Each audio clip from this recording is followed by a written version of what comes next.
Bati est rentré dans la démarche Monozukuri en 2011. On a fait partie de la 3e vague de déploiement et c'était donc juste un an après le démarrage de la X62. L'animation était essentiellement centrée sur la marguerite, à un rythme à peu près d'une réunion par mois, plus quelques réunions d'animation autour de groupes de travail plus spécifiques. En 2013, on a ressenti la nécessité d'aller plus loin, plus vite dans le déploiement de Monozukuri et c'est là qu'est arrivé Drive to Five. On a rajouté un certain nombre de piliers qui ont été animés par des pilotes locaux. Les principales forces à Bati sont l'animation qui est respectée au pied de la lettre avec des réunions plénières qui ont lieu chaque mois, des revues d'ateliers qui ont lieu à une fréquence à peu près tous les 15 jours et des réunions top 30 où on fait un point un peu plus large sur les principaux sujets. L'animation avec le BE est une force à Bati. Nous avons partagé, donc affiché. Certaines idées sont refusées parce qu'elles sont non valables et celles qui sont recevables parce qu'économiquement sont intéressantes, on les passe en lupe. Donc c'est très important de pouvoir se mailler régulièrement avec le BE. Le point fort, c'est également l'implication de la direction et l'engagement de tous les métiers vers un objectif commun qui est de travailler la performance de l'usine. De mon point de vue, la force de l'animation Monozukuri à Bati tient en 3 mots. D'une part, l'animation. Il faut des instances d'animation régulières au jour J, respectées par l'ensemble des acteurs. Il faut des pilotes motivés et actifs sur l'ensemble des piliers. Deuxième mot, c'est la conviction. Il faut un directeur de programme et un directeur d'usine qui sont convaincus qu'on peut y arriver. Et enfin, l'obstination. Les équipes sont motivées. Elles remettent sans cesse l'ouvrage sur le métier. Il ne faut pas s'arrêter au premier non, parce que économiser de l'argent, ça veut dire s'organiser différemment, ça veut dire de nouveaux processus. C'est parfois difficile. Il ne faut pas s'arrêter au premier non. Il faut aller jusqu'au bout des actions pour pouvoir économiser. Pour y arriver, on a également une équipe dédiée. On a des personnes qui font de l'analyse des sujets qu'on étudie, qui font des maquettages sur un véhicule démonstrateur. Donc on est implanté dans un atelier où on a tous les moyens disponibles pour faire nos maquettages et on a une salle qui nous est dédiée, donc la War Room, où on mène tous nos chantiers. Sortant d'un projet où on avait des véhicules qui ne nous servaient plus et qui devaient partir au CAFU, on en a récupéré 2 et on a dit toutes les idées qui vont nous passer par la tête, on va tâcher de les maqueter.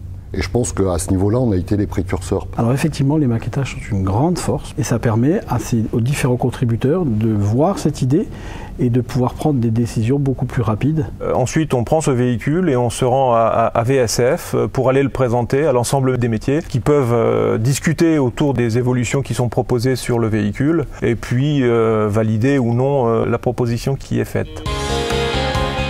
Pour alimenter notre vivier d'idées, on a plusieurs moyens. Donc on fait des séminaires régulièrement, 2 par année. Donc c'est des séminaires qui réunissent l'ensemble des métiers. On fait des groupes de travail sur chacun des piliers du Monozukuri Drive to Five. Ensuite, on organise dans le courant de l'année des Supplier Days, donc où on invite nos fournisseurs à venir travailler avec nous autour de leurs produits.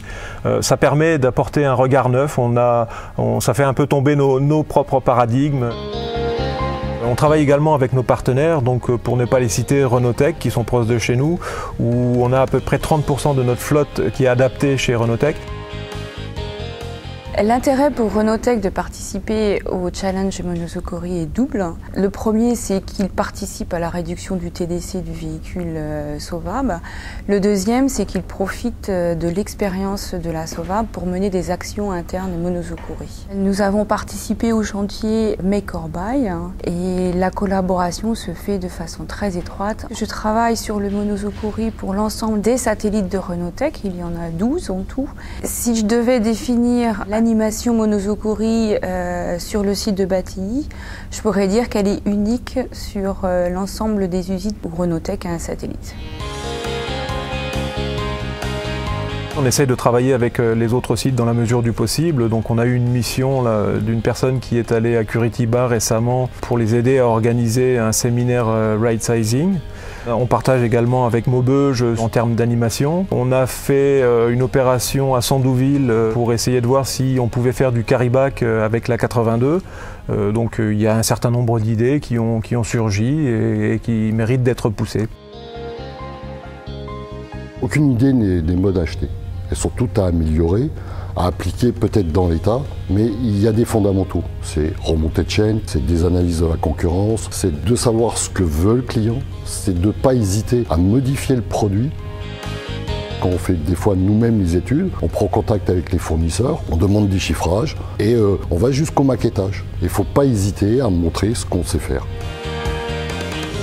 Si j'avais un conseil à donner aux autres challenges Monozukuri Drive to 5, ce serait de s'assurer d'une bonne coopération entre tous les métiers.